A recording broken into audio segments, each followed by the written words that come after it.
Thank you, Mr. Speaker. Today we have the, and at this time, I'm sorry, Mr. Speaker, I ask unanimous consent that all members may have 5 legislative days in which to revise and extend their remarks and submit extraneous materials on the bill under consideration. Without objection. Thank you, Mr. Speaker. Mr. Speaker, I yield myself as much time as I may consume. The gentleman is recognized. Mr. Speaker, today we have an opportunity to put a stake in the ground and ensure our financial system remains the envy of the world by passing H.R. 4790, the Promoting Economic Growth Over Woke Policies Act.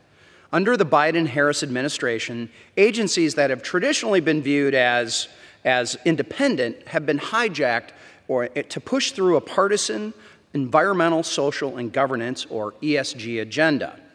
Politically motivated, unelected bureaucrats are forcing these left-wing political priorities, which, by the way, Mr. Speaker, Democrats were unable to pass into law even when they had unified control of Congress, onto the American people through the financial regulation. In other words, rogue Democrat-appointed regulators are forcing companies to waste limited time and resources on ESG political mandates that have little or nothing to do with a firm's financial performance. These misguided ESG efforts don't benefit our banking system or our capital markets, or they certainly don't help the consumers, the workers, the job creators, everyday investors, or retirement savers. That's why House Republicans are fighting back with the Promoting Economic Growth Over Woke Policies Act. This bill is critical to combat the risks woke ESG initiatives pose on the American people and our financial system. It is a combination of 4 packages consisting of 20 different bills from the Financial Services Committee, including my Guardrail Act, Congressman Stiles' Protecting Retirement Savings from Politics Act, Congressman Norman's Business Over Activists Act, and Congressman Loudermilk's American First Act.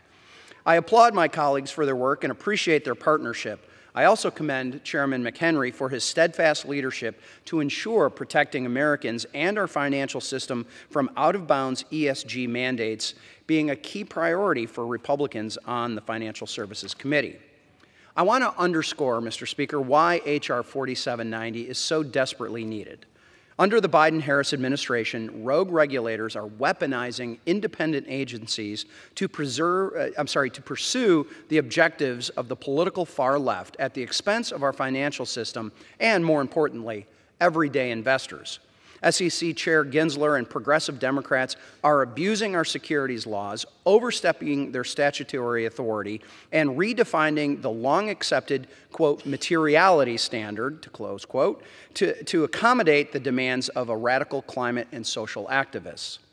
The materiality standard, which has been a pillar of American securities laws for decades, requires public companies to disclose information that has substantial likelihood to influence the financial judgments of a reasonable investor. Those are the standards that have been accepted, I believe, since 1976. House Democrats have proposed legislation to require public companies to disclose non-material information, including all information related to climate impact and emissions, human capital, and quote-unquote equity, whatever that might be, none of which have a substantial impact on a given firm's financial performance. None of these proposals were enacted into law. More recently, Chair Gensler's rogue SEC has overstepped its authority by pursuing rulemakings to mandate similar non-material disclosures. This includes finalizing the disastrous climate disclosure rule earlier this year. Let me be clear. If this information is material to a business's financial performance and therefore affects the everyday investor, it is already required to be disclosed under the materiality standard. That's where my Guardrail Act, or a key pillar of this legislation we're considering today, comes in. It protects U.S. capital markets and the financial interests of everyday investors by rejecting this new, prescriptive, and expansive notion of materiality and by reining in SEC overreach. Specifically, the bill prevents rogue regulators from mandating the disclosure of non-material ESG information that would overwhelm, not inform, everyday investors, or also known as reasonable investors. At the same time, H.R. 4790 holds large asset managers and the proxy advisor duopoly of ISS and Glass Lewis accountable. These firms are abusing their outsized market influence to force left-wing political views on public companies rather than aligning their shareholder voting with the financial interests of investors and economic goals. The Promoting Economic Growth Over Woke Policies Act returns power to everyday investors and retirement savers from these unaccountable third parties. Additionally, the bill will require the SEC's shareholder proposal process to stop progressive activists from hijacking the proxy process to inject woke ESG initiatives into corporate boardrooms. Now, Mr. Chairman, it actually would stop all left, right, or center activist proposals from being introduced. And that's a good thing for everyone. This will allow executives and directors to focus on creating shareholder value, by the way, their legal responsibility, and benefiting retirement savers and bolstering economic growth.